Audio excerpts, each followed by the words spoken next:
मनालिसा आरो हारसा रिसारिया मुंनि सानै समायना सिख्लाया महाकुम्भ मेलाखौ हरखाबै गारनानै थांदों।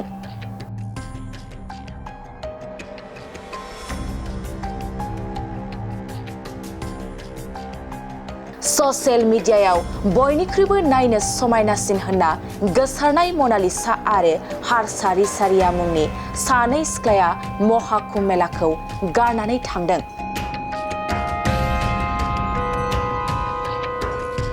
नाथाय मनालिसा आरो हारसा रिसारियानि हरखाबै महाकुम्भ मेलाखौ गारनायनि आन्दोआव मा दं?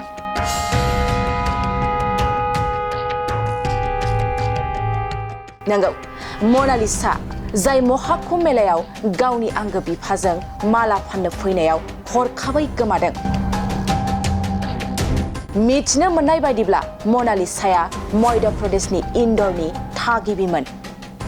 इन्दौरनिफ्राय महाकुम्भ मेलायाव गावनि आंगो बिफाजों माला फाननो थाखाय फैदोंमोन। नाथाय माखासे समनि उनाव मनालिसानि फट'आ ससियेल मिडियायाव जोबोर समायनायै भाइरेल जालांनो हमो। मनालिसानि नायनो समायनानि थाखाय गासैबो बिथांजों सेलफि लानायाव मनालिसाया थाखोमानांनो गोनां जादोंमोन, जायनि थाखाय मनालिसाया माला फाननायाव हेंथा सोमजिदों। बेनि थाखायनो बिथांनि नखरनि सुबुङा मनालिसाखौ न'आव दैथायहरफिनदों होनना बे समाव मिथिनो मोननाय जादों।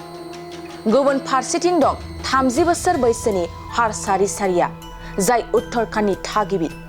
हारसा रिसारियाया 2 बोसोर सिगां गावनि गुरु महामंडलेश्वर कैलानन्द गिरिनिफ्राय दीक्षा लादोंमोन आरो बिथांखौ पेशवा मुगानि समाव निरन्जनी अखादानि र'डआव नुनो मोननाय जादोंमोन।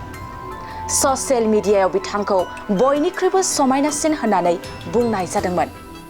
बिथांजों गासैबो सेलफि लानो थाखाय थुबुर जायोमोन। नाथाय माखासे सन्यासिफ्रा र'डआव जिरायनाय आरो गेरुवा जि जोम गाननायाव हारसा रिसारियाखौ हेंथा होदोंमोन।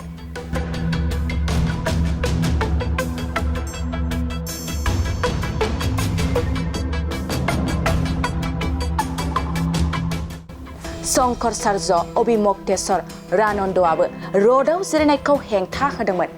नाथाय हारसा रिसारियाया गोबां दुखु मोननानै मोनसे भिडिअनि गेजेरजों बिथांखौ गाबनाय नुनो मोनदों आरो बिथाङा बेबादि बाथ्राजों जिंगासिनानै महाकुम्भ गारनायनि थांखि लानानै महाकुम्भ मेलाखौ गारनानै थांदों होनना बे समाव सुलुंनिफ्राय मिथिनो मोननाय जादों।